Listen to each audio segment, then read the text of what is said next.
Firstly, add 375 grams of oats into a bowl and 185 grams of butter or margarine in a separate pan, along with the same amount of sugar. I use light brown. Next, add around 4 tablespoons of golden syrup or honey. Melt over a medium heat until it's darkened in colour. Once combined, optionally you can add a handful of nuts for extra protein or dried fruit if you prefer.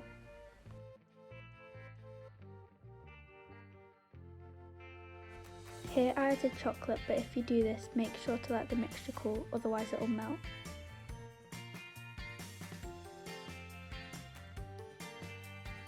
Prepare a tin with greaseproof paper and spread the mixture evenly into the tin.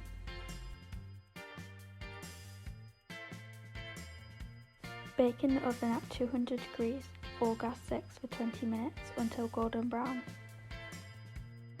The flapjacks will harden once they cool, so allow time before cutting it. I cut mine into 16 pieces, and these are great snacks as they are high in fibre, but they do contain a lot of sugar, so they should be eaten in moderation.